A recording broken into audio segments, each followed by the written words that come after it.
What if every morning, without realizing it, you're silently sabotaging your own mind? The moment you hit snooze, grab your phone, or start rushing without direction, you're not just losing time, you're losing control of your entire day. Most people think mastering life is about mastering big moments. But the Stoics knew life mastery begins in the silence of your morning when the world is still quiet and your first thoughts are yours alone to command. You don't need motivation to change your life. You need a method, and that method starts every morning, not with coffee, not with emails, but with a simple, clear blueprint to master your mind before the world even wakes up. Welcome to StoicCraft, where ancient wisdom meets modern psychology, to help you build resilience, clarity, and strength.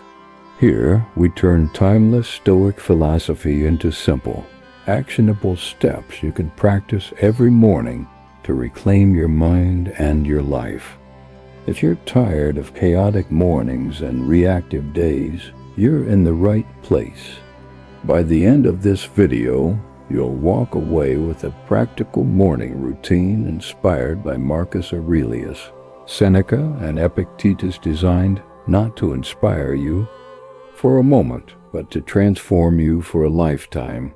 Imagine waking up every single morning, not groggy, not frustrated, but genuinely energized, your mind clear, your purpose sharp, and a deep certainty inside that the day ahead isn't just another endless cycle, but a real, meaningful opportunity. An opportunity to grow, to move forward, and to finally take command of your own life. But now, let's be honest for a moment. How often do you actually wake up feeling this way? If you're like most people, chances are you're dragging yourself out of bed, feeling stuck, lost, or worse, trapped in habits that don't serve you anymore. Habits that were perhaps once comforting, but are now quietly holding you back.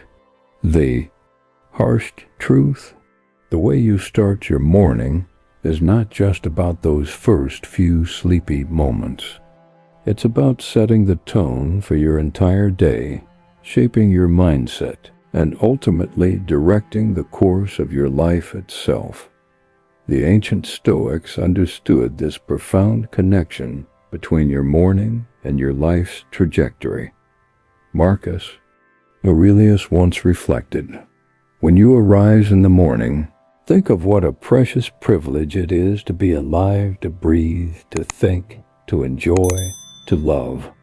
These are not just poetic words. They're instructions for living. And today, we're going to explore exactly how you can apply this wisdom in practical, modern terms, how to create morning habits that don't just sound good, but that truly help you master your mind and seize control of your day. So if what we share here resonates with you, and if you find value in the idea of reclaiming your mornings and your life a simple, yet powerful favor, hit the subscribe button. It's free, but it fuels this channel and helps us reach more people who need this message. Now, let's get into it. Let's face the reality. Most of us have a complicated relationship with mornings.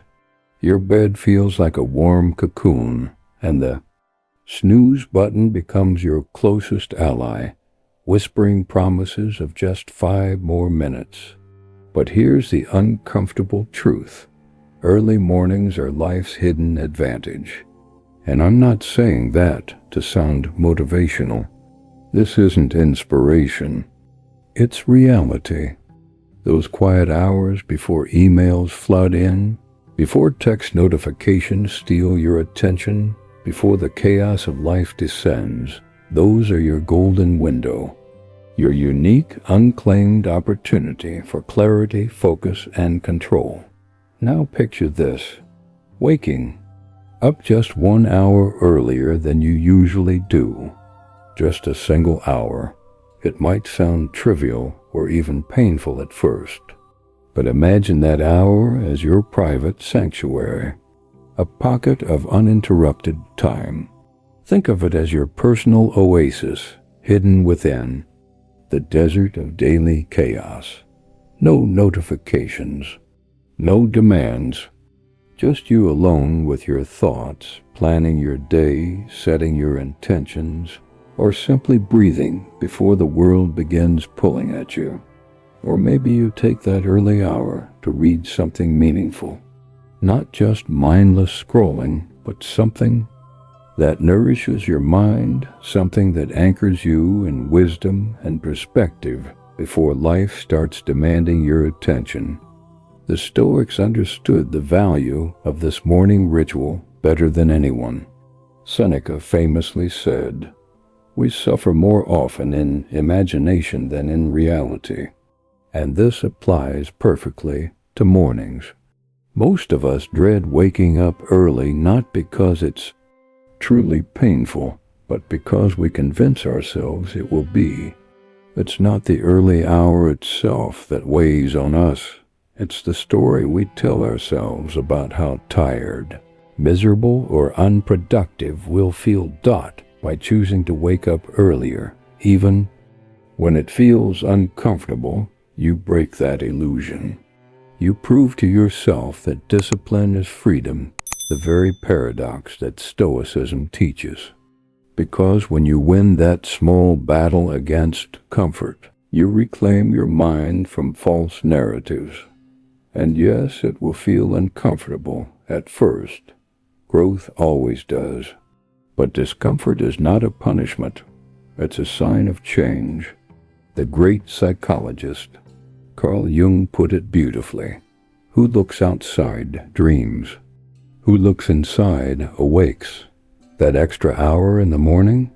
It's your invitation to look inward. It's the space where you awaken not just your body, but your deeper self, your authentic vision, and your truest purpose. That quiet time becomes fertile ground where insights arise, problems unravel, and clarity finally surfaces. Now, let's be honest. When your alarm rings, what's the first thing you instinctively reach for? Be truthful. For most people, the answer is simple: coffee. You race toward the coffee machine, eager for that warm, caffeinated comfort. That familiar jolt of energy that makes you feel human again. And I get it, coffee feels essential.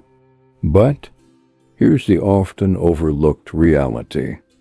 When you wake up, your body isn't craving caffeine. It's craving hydration. Overnight, your body and brain become dehydrated. Literally, hours of sleep without water leave your system sluggish and foggy.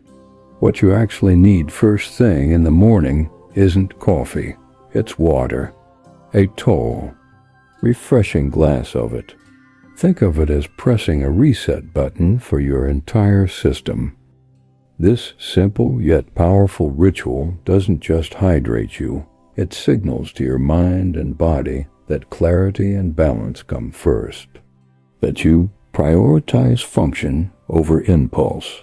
The Stoic philosophers repeatedly emphasized mastering the small daily actions as the foundation for mastering life itself. Epictetus, one of Stoicism's sharpest thinkers, reminds us, progress is not achieved by luck or accident, but by working on yourself daily. Drinking water first thing in the morning isn't a health trend. It's an act of discipline. A silent, powerful message you send to your brain. Today, I choose wellness over habit. Consider this: your brain is composed mostly of water. When dehydrated, it struggles to perform even basic functions. Focus diminishes. Memory falters. Mood declines. By replenishing those essential fluids at the start of your day, you're giving your mind a gentle yet decisive wake-up call. preparing yourself to handle whatever challenges await with sharper focus and steadier emotions. Carl Jung once observed, "Until you make the unconscious conscious, it will direct your life and you will call it fate." Drinking water before coffee is a perfect example of this principle. Instead of stumbling toward your habitual coffee fix, you turn an unconscious reaction into a conscious choice. A choice to lead rather than follow your impulses. Your morning is sacred. It's a blank canvas, a fresh start, an open field of possibilities. And yet, most people sabotage it the moment they wake up by reaching for their phones. The moment you check your notifications, you surrender your mental clarity. Instantly, your mind is flooded with emails, updates, and distractions. You give away control of your mind before you've even had the chance to think for yourself. Think about it. One moment, you're lying peacefully in bed. The next, you're consumed by breaking news, social media stories, and updates from people you barely know. Why give away control of your morning clarity to random algorithms? Stoicism teaches us to fiercely guard our inner peace. Marcus Aurelius advised, "You have power over your mind, not outside events. Realize this, and you will find strength." Every morning, your phone becomes the gateway through which countless outside events invade your mental sanctuary. But by delaying that scroll even by just 30 minutes, you reclaim the power to choose your thoughts, rather than react to whatever the digital world throws at you. Carl Jung once warned, "We are not what happened to us. We are what we choose to become." Every morning you face a choice. Will you become someone driven by external noise, or someone who deliberately shapes their day with intention and self-awareness? By resisting the urge to scroll, you don't just protect your mental state, you cultivate a stronger sense of self. You start the day knowing exactly who's in charge. You, not your feed. Instead of screens, what if you replaced that first half hour with silence? Journaling, a meaningful passage, or simply a few deep breaths? As you gather your thoughts, you might even rediscover simple pleasures you forgot existed, the quietness itself, or the beauty of early morning sunlight. When you choose presence over digital chaos, your entire day unfolds from clarity, not confusion. And there's something surprisingly powerful about beginning your day with one small, deliberate act of order, not a major accomplishment, not a big win, just a simple action, something within reach, something you control, like making your bed. You wake up, you pull the covers tight, you fluff the pillows, you straighten the sheets, and just like that, you've completed something intentional, something purposeful, before the world even touches. You've already begun your day with structure instead of chaos. This isn't about homemaking. It's about mental training. We live in a world obsessed with dramatic transformations. But the Stoics understood what modern psychology now confirms. Greatness isn't found in grand gestures. It's forged in small, consistent disciplines. In order and focus. Marcus Aurelius put it simply, don't waste the rest of your life worrying about what others think of you. It keeps you from doing anything useful. And isn't that what a messy room often reflects? A distracted mind. A mind pulled in 10 directions, concerned more with outside approval than inner order. Making your bed might seem trivial, But it's the first promise you keep to yourself every morning. The first signal you send to your brain. I am in control today. Tell yourself this. I'm in control today. I don't need motivation. I've got momentum. And that momentum begins with one small act. Making your bed. This may seem trivial, but in reality, it's your first promise kept to yourself. And promises kept, they build a foundation of self-trust. A quiet, solid kind of self-respect, not loud, not boastful, but deeply ingrained. Admiral William McRaven famously said, "If you want to change the world, start by making your bed." Not because making your bed will revolutionize your life by itself, but because it sets the tone for discipline. If you can't manage the little things, how can you expect to manage the big ones? Every morning you build the discipline to complete. This simple, achievable task, you're laying the psychological groundwork for everything else you want to conquer.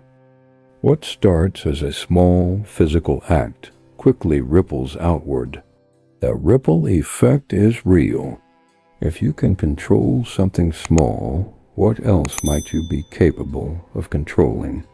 And psychologically, the impact runs deeper than you think. Carl Jung believed deeply in the symbolic power of the environment. He said, "Until you make the unconscious conscious, it will direct your life and you will call it fate." Look around your space. If it's cluttered, messy, chaotic, Jung wouldn't call that coincidence. He'd say it reflects your inner landscape. Clutter outside signals unresolved thoughts, buried stress, emotional noise. By tidying your environment, by creating order externally, you often find your mind naturally follows that order internally. A clean space isn't just aesthetic, it's psychological alignment. This is precisely how the Stoics lived, not seeking perfection, but purpose. They began each day not with chaos, but by asserting control over their environment, their time, and their mental state. When you make your bed each morning, it's not just about neat sheets. It's about claiming the day on your terms. It's a personal declaration. I refuse to be ruled by disorder. I will not allow my environment to dictate my mindset. One chooses discipline, even in the smallest acts. Of course, there are mornings when simply getting out of bed feels like dragging your soul behind your body. Your limbs feel heavy. Your mind feels foggy. Motivation is nowhere to be found. But this doesn't mean you're lazy or broken. It simply means your system isn't fully awake yet. Your mind may be alert, but your body hasn't caught up. And until both are working in sync, you're running on low power. So how do you synchronize them? One simple answer: move. And no, it doesn't need to be a full workout. You don't need to sweat through your shirt before breakfast. This isn't about chasing a six-pack or personal bests. This is about activating your life force. Movement gentle, deliberate, even slow is how your body says, "I'm awake, I'm ready, let's go." A few simple stretches, a short walk around your block, 10 squats, some basic yoga poses. That's all it takes. Enough to wake up your nervous system, get blood flowing, and remind your mind that you are alive, not a machine. The Stoics valued physical strength, not for vanity, but for vitality. Epictetus once said, "No great thing is created suddenly," and that includes your energy, your discipline, and your sense of control. They are built slowly, habitually, day by day. Morning movement isn't about fitness. It's about presence, a quiet ritual of self-respect that shapes your mood, your focus, and even how you interact with others throughout the day. There's deep psychology here too. Carl Jung believed in the intimate connection between body and mind, between what's unconscious and how it manifests physically. He said, the body is merely the visibility of the soul. So ask yourself, if your body feels stiff, locked up, or sluggish, what is your psyche communicating? That you're stuck, repressed, exhausted? Here's the truth. When you get your body moving, the mind often follows. Not the other way around. And movement isn't just physical. It's emotional reset. Feel anxious? Move. Feel stuck? Move. Feel sad, unmotivated, uninspired? Move. Motion disrupts stagnation. It doesn't need to be elegant. It doesn't need to be choreographed. You just need to begin. Because once you start moving, momentum takes over. Energy rises, focus sharpens. Suddenly, you're not passively dragging yourself through the morning, you're actively steering your day with purpose. Seneca reminded us of a brutal truth. It is not that we have a short time to live, but that we waste a lot of it. And how many mornings do we waste scrolling in bed, waiting to feel like it? Don't wait. Don't negotiate. Just move. Do it before your excuses catch up to you. Then there's one habit that defines your relationship with discomfort, like no other. Stepping into a cold shower. Picture that moment. Right before you step in, your brain screams, nope, not today. Every fiber of your body wants to retreat. But that exact moment, that's where transformation starts. That hesitation, that resistance, that's your comfort zone digging its heels in. If you've been searching for mental strength, emotional clarity, or even just a sharper, cleaner start your morning, here's your entry point. Cold water. No filters, no fluff. Just you, your breath, and your willpower. Let's be honest, it sucks. At first, and that's the point. The Stoics didn't chase discomfort because they enjoyed suffering. They pursued it because they understood a truth most of us forget. Comfort breeds weakness. Marcus Aurelius wrote, "It is not death that a man should fear, but he should fear never beginning to live." We live in a world obsessed with avoiding discomfort. But stepping into a cold shower is a radical declaration that you choose to live with intention, courage, and grit. And there's science behind this. Cold exposure shocks you awake. It yanks you out of mental fog. It forces you to breathe deeply, focus, and override your instinct to flee. That's neuroplasticity in action. Your brain rewires itself to handle discomfort with less panic and more poise. Carl Jung once said, "What you resist persists." That resistance to cold water, that's symbolic of every other discomfort you avoid: failure, criticism, uncertainty. Face the water, and you start learning to face life, and that's where you build what the Stoics called fortitude. Mental resilience. Seneca believed in training both body and mind for adversity. He fasted. He wore rough clothes. He deliberately did hard things, not for the sake of suffering, but for the strength it created in him. Cold showers are the modern equivalent. A daily act of resistance training, not for your muscles, but for your nervous system. Each time you step under the cold stream and breathe through the shock, You prove something to yourself. I can endure discomfort without flinching. And that confidence? It doesn't stay in the bathroom. It follows you into your work, your relationships, your life. And here's what's often overlooked. The physiological benefits of cold showers aren't just minor perks, they're powerful catalysts. Cold exposure naturally boosts blood circulation, triggers the release of endorphins, the body's natural mood enhancers, and spikes your alertness more effectively than any cup of coffee. You don't actually need caffeine to feel awake. What you need is courage. That icy rush clears away the mental fog, shocks your system into presence, and anchors you firmly in the moment.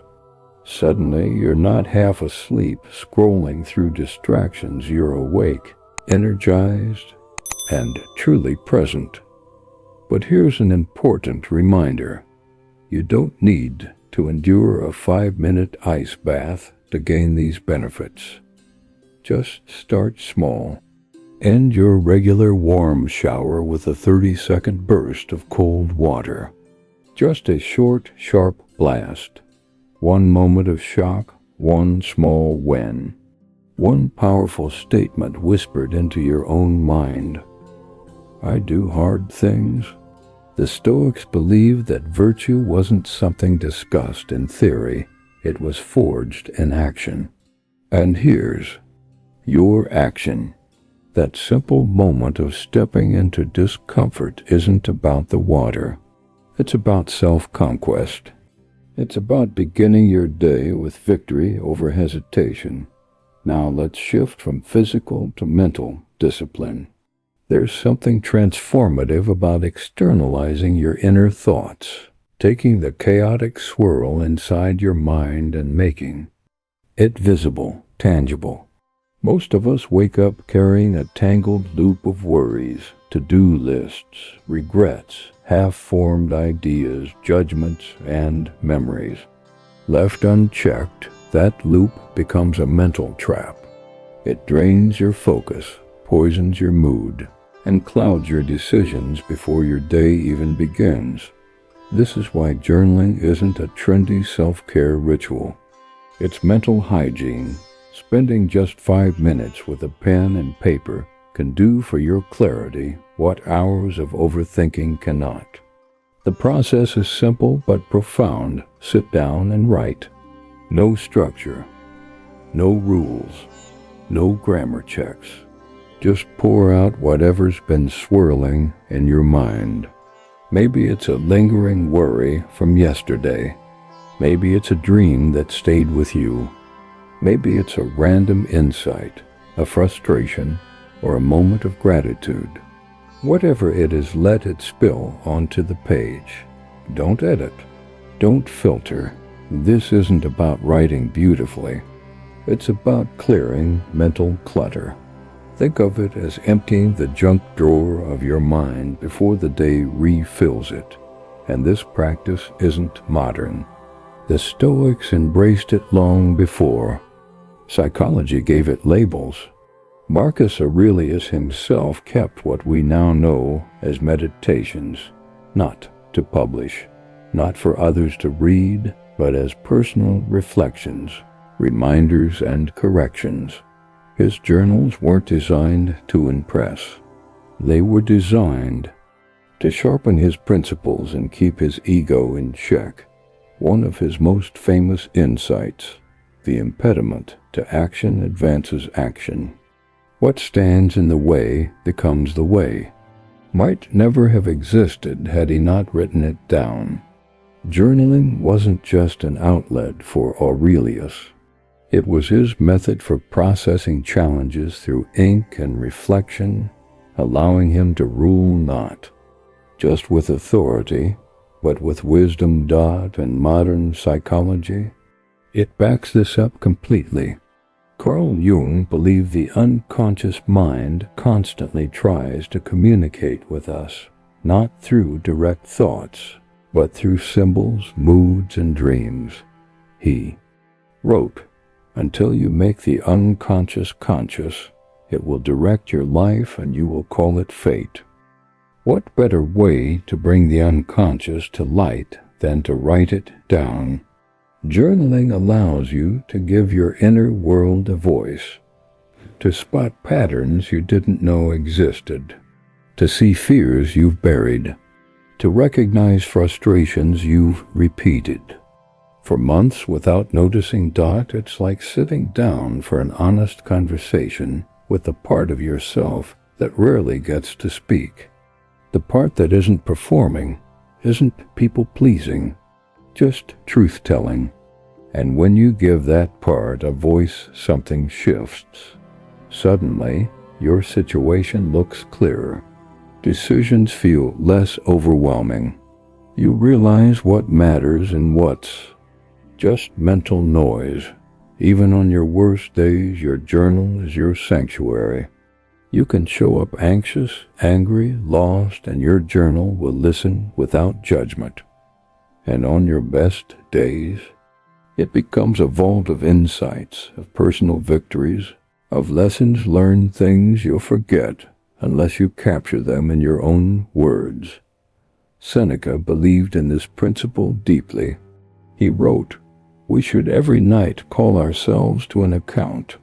He saw self-examination not as optional, but as the foundation of wisdom. Morning journaling is the same principle, flipped forward. You're not just reviewing the past, you're preparing your mind for the day ahead. And here's the hidden danger of not journaling.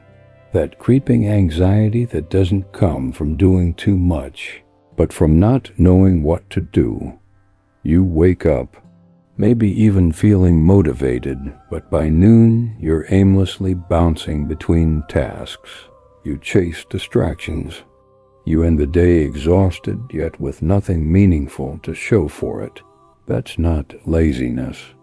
That's lack of direction. And when you fail to give your day a target, you hand over your energy to anything loud enough to steal your attention. This is where goal setting enters, not the vague, abstract vision board kind of goal setting. I'm talking about specific, immediate, actionable targets. Each morning, set no more than 3 clear goals. Not 10, not 20. Just 3 tasks. 3 concrete steps that move you forward. That create actual progress, not just busy motion.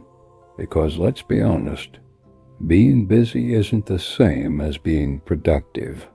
And unless you define what success looks like today, you'll spend the entire day reacting to whatever grabs your focus. The Stoics understood this. They didn't wander through their days waiting for clarity to appear. Epictetus put it simply, first say to yourself what you would be, and then do what you have to do. Translation? Know where you're going. Otherwise, someone else will lead you somewhere else entirely. Modern psychology echoes this. Setting small, clear goals aligns your conscious and unconscious mind toward purposeful action.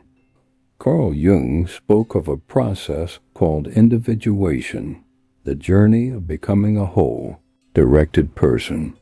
He believed that setting goals isn't merely about chasing achievements. Goals, at their best, are instruments of self-realization. When you define clear, intentional goals each morning, you're not just organizing your tasks, you're defining who you are becoming. Jung said, "Your vision will become clear only when you can look into your own heart." Who looks outside? Dreams. Who looks inside? Awakes.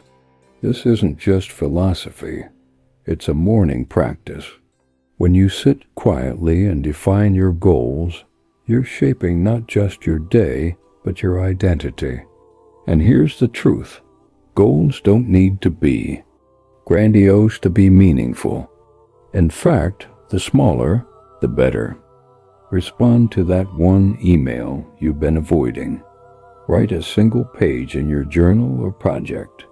Take a 20-minute walk. When you keep your goals simple and actionable, you give yourself the gift of completion. That creates momentum, because progress isn't about size. It's about consistency. One task fully completed fuels confidence. 10 half-finished tasks breed nothing but frustration and mental clutter. Here's something most people don't realize. Your mind, especially in the morning, is fragile. The moment you open your eyes, your brain is already scanning. It's searching for input, something to react to, something to latch on to.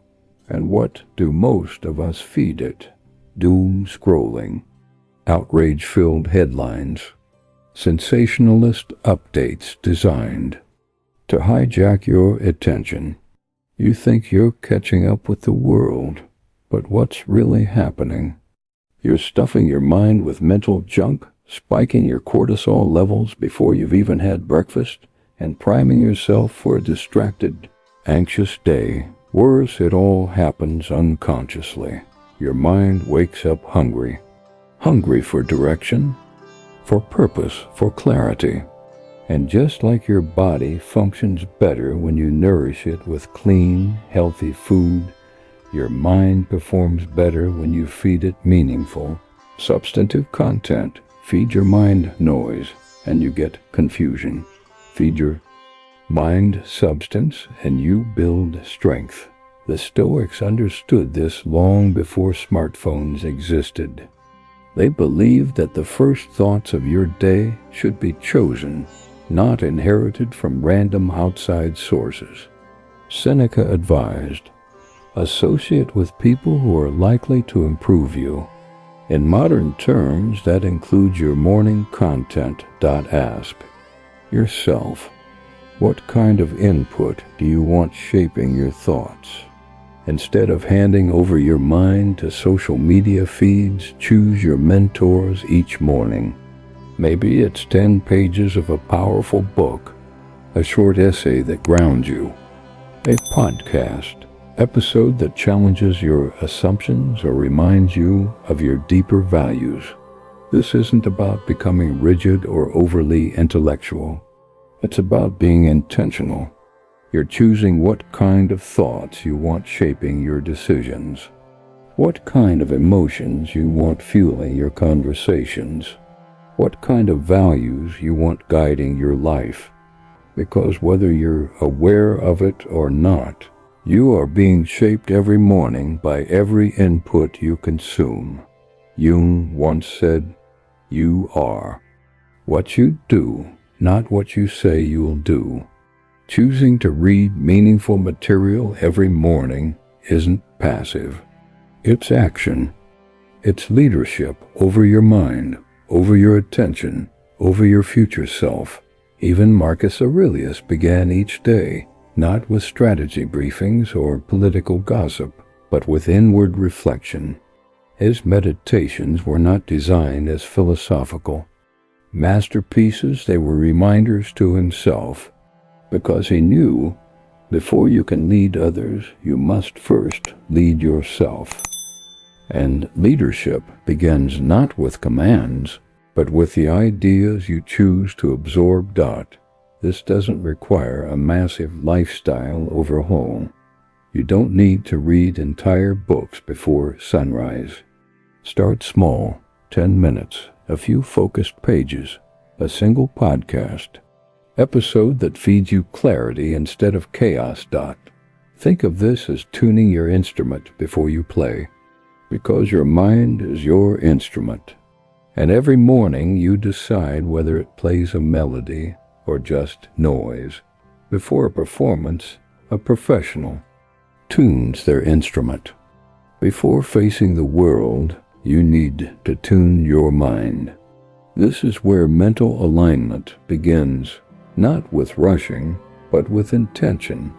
Some people wake up and stumble straight into their day, half asleep. already reacting to whatever life throws at them, but others, the ones who seem composed, clear, and grounded, start differently. They pause. They take a few quiet minutes, not to scroll their phones or check their calendars, but to envision their day before they step into it. Not on a screen, not scribbled in a planner, but visualized in the theater of their own mind. Eyes closed, mind focused, they picture who they want to be, how they want to move through the day, how they want to respond to challenges. Not perfectly, but purposefully. And that small ritual changes everything. Visualization might sound abstract, even impractical, but in reality, it's one of the most science-backed practices for achieving real-world success. When you close your eyes and vividly imagine yourself succeeding, feeling it, seeing it, embodying it, your brain begins building the neurological pathways required to turn that vision into action. You're programming your mind to expect success, to recognize opportunities, and to ignore distractions. It's not magic. It's biology. And when you practice it consistently, visualization doesn't just create motivation. It rewires your mindset to act from clarity, not fear, to move from confidence, not hesitation.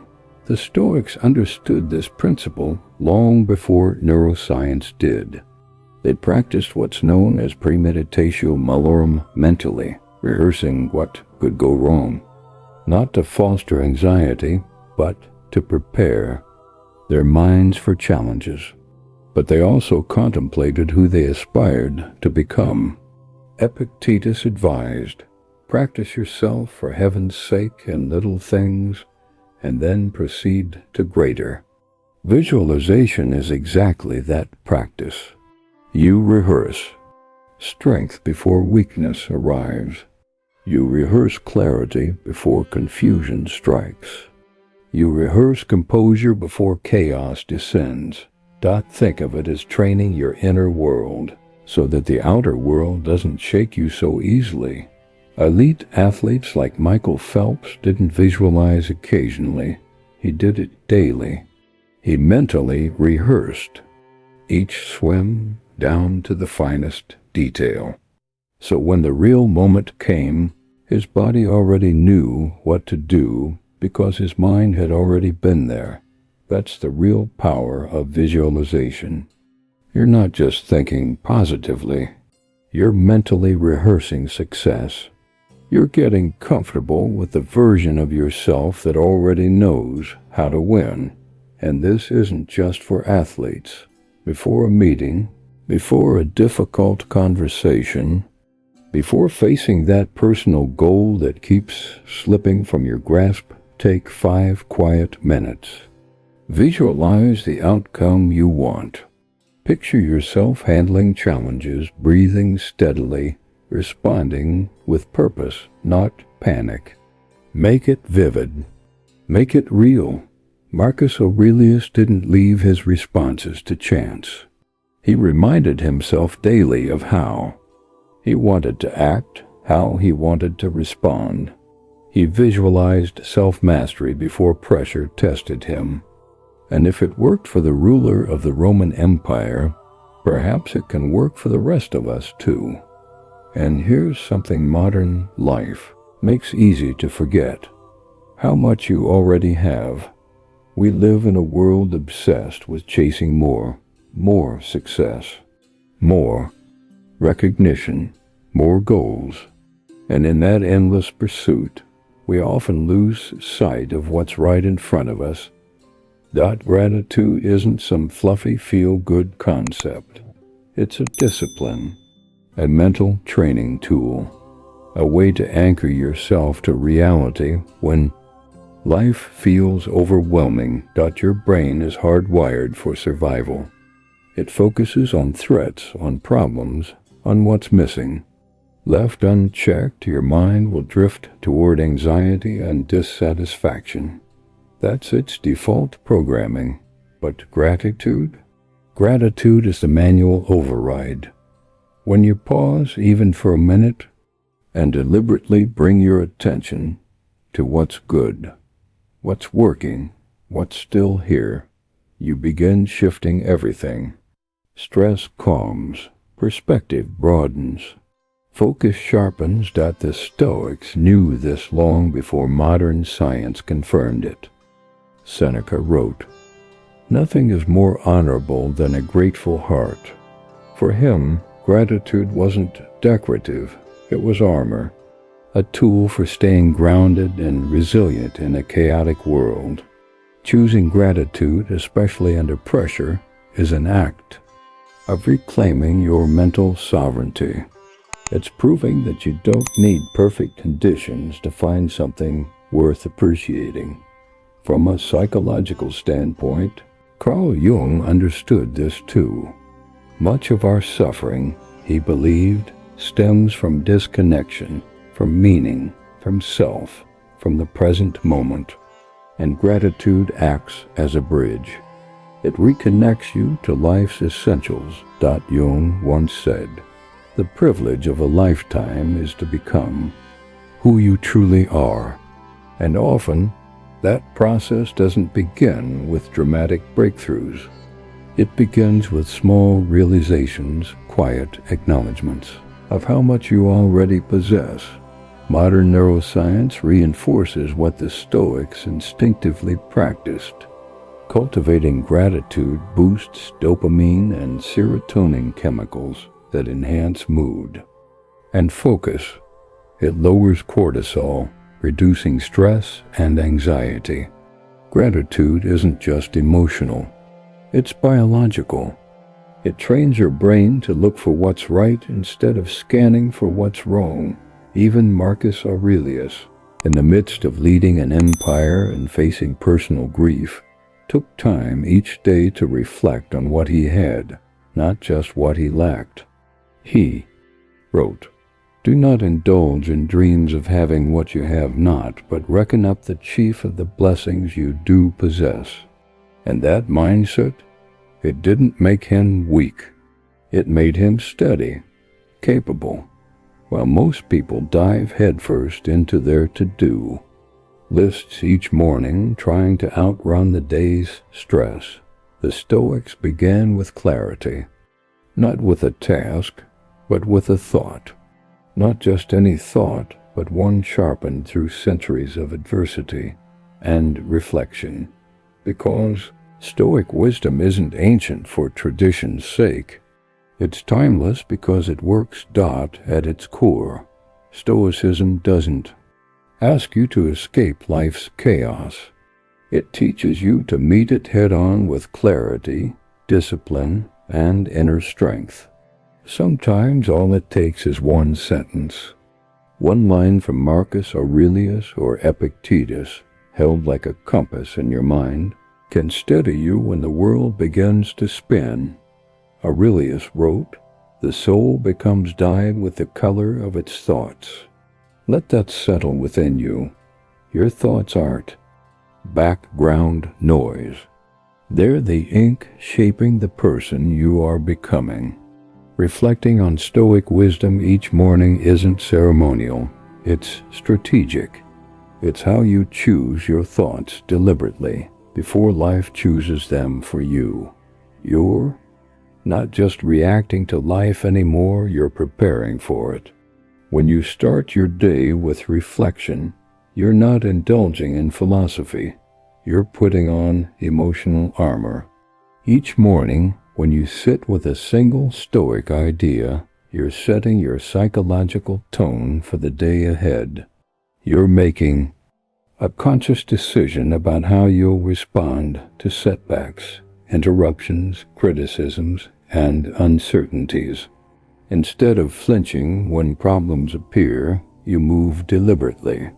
Instead of spinning in emotional circles, you return to your center.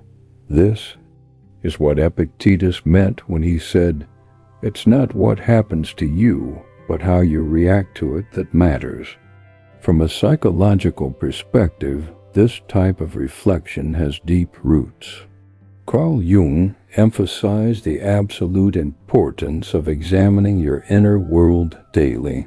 He believed that when we fail to reflect consciously, our unconscious mind quietly takes control, directing our thoughts and actions without our awareness.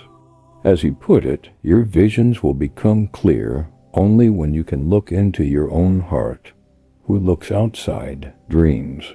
Who looks inside awakes. Morning reflection, then, isn't just a luxury or a philosophical practice. It's psychological self-defense. You don't need to overcomplicate this. You don't need a full journal entry or a meditation cushion.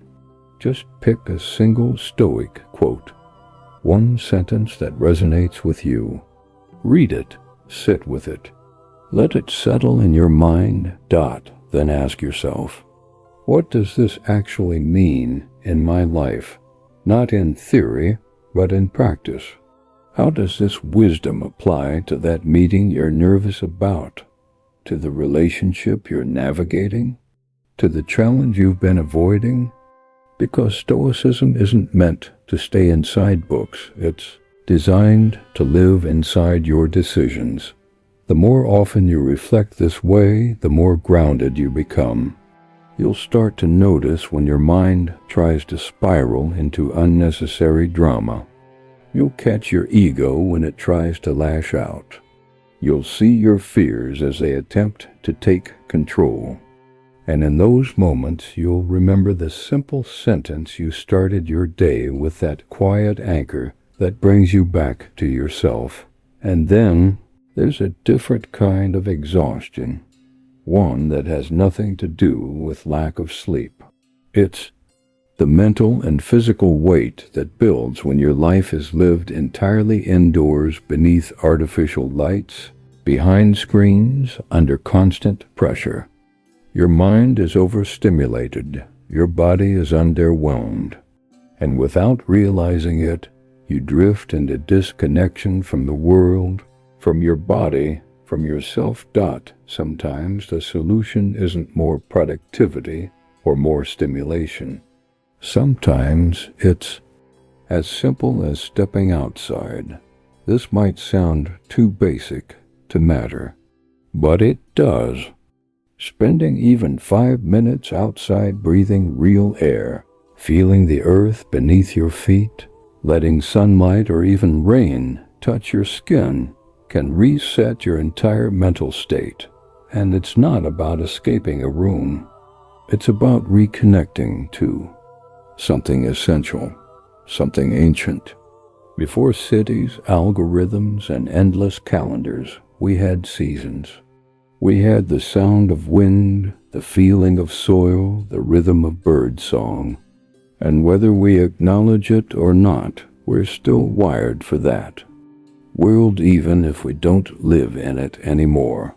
The Stoics understood this deeply. Despite their intellectual pursuits, they didn't view themselves as separate from nature. Their entire philosophy revolved around aligning with it. Marcus Aurelius wrote, "Adapt yourself to the life you have been given, and truly love the people with whom destiny has surrounded you." That includes the world around you. To the Stoics, nature wasn't just a backdrop. It was a teacher, a constant reminder that everything flows, everything changes, and everything is connected. Carl Jung saw it similarly, through the lens of psychology. He believed modern humanity suffers not just from emotional wounds, but from disconnection from the natural world. He said, "Natural life is the nourishing soil of the soul. When we lose contact with that nourishing soil, both literally and metaphorically, we begin to feel ungrounded, restless, anxious. It's no coincidence that a simple walk through trees can soothe you more effectively than hours of overthinking ever could. And no, you don't need a weekend retreat in the mountains. Start small. Step outside for 5 minutes in the morning. Feel the cold of the air or the warmth of the sun. Notice the trees. Listen to the birds. Look at the sky. Experience stillness. Don't make it another task. Let nature remind you of what still exists outside your schedule, the world that doesn't demand productivity, but simply offers perspective and peace. Heraclitus once said, "Nature loves to hide, but it's not hiding from you.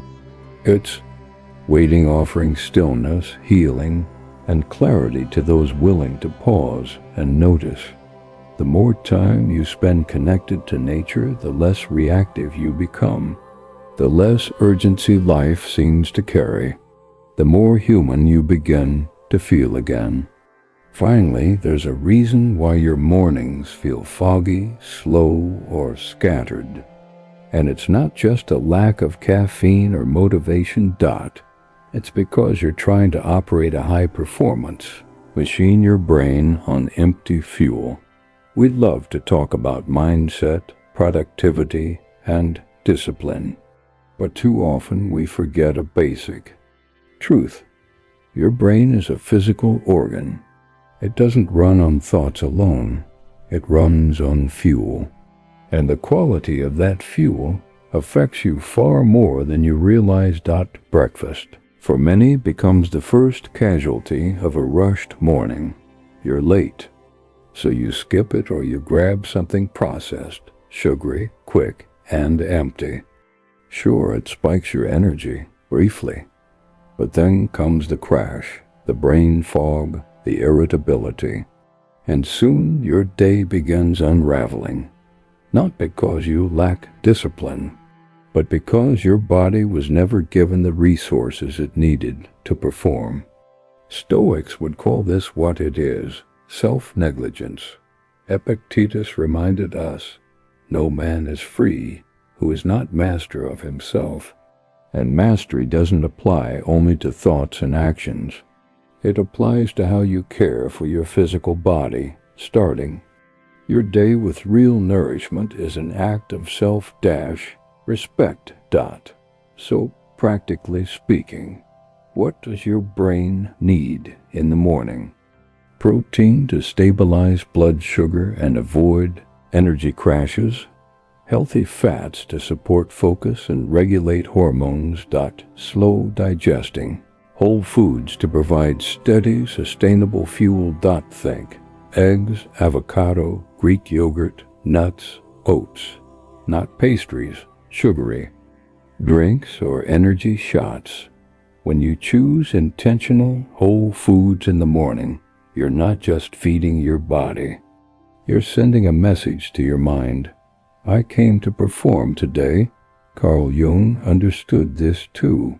He saw the physical and psychological as deeply intertwined. In his view, your body isn't just a vessel, it's a mirror. He wrote, "The mind is like the eye. It cannot see itself without reflection. And part of that reflection includes how you treat your body.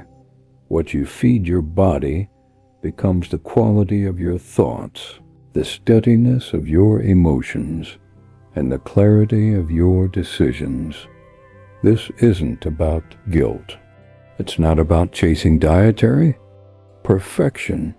It's about awareness. Ask yourself, would you expect an elite athlete to train without fuel?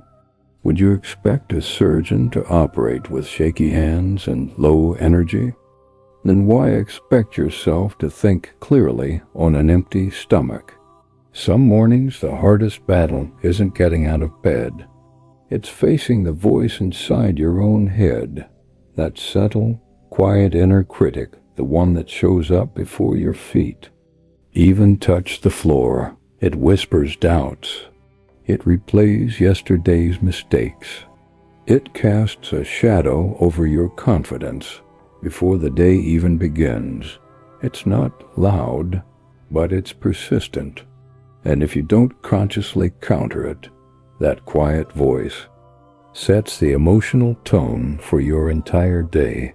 This is why affirmations aren't some fluffy, positive thinking gimmick.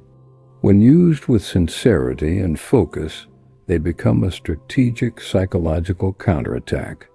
Think of them as verbal armor. You're not just saying empty words, you're actively rewriting the script that's been running in your subconscious for years. Every time you use an affirmation, you're choosing thoughts that align with the person you want to become, not the person your fears say you are. Even Marcus Aurelius understood this principle deeply. As Emperor of Rome, he didn't begin his mornings with declarations to others. He began with declarations to himself. In his meditations, he wrote, "The soul becomes dyed with the color of its thoughts." He knew that whatever thoughts you consistently repeat, whether silently or aloud, those thoughts begin to color your perception. They shape your behavior, guide your choices, and eventually sculpt your identity. Affirmations are not magic. They're simply a tool for conscious coloring. They take seconds to say, but they ripple outward, shaping how you speak, act, and show up in the world throughout your day. Saying something like, "I control how I respond. Today I choose clarity over chaos," might feel awkward at first, but your brain is always listening, even when it's you doing the talking. Every word you speak to yourself gets registered, processed, and stored as evidence for how you see yourself.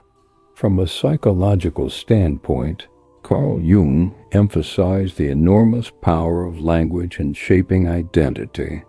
He once wrote, "Words are animals alive with a will of their own." When you speak words of focus, resolve, or strength, you're not merely making sound. You're planting seeds inside your mind. You're speaking not just to yourself, but into yourself.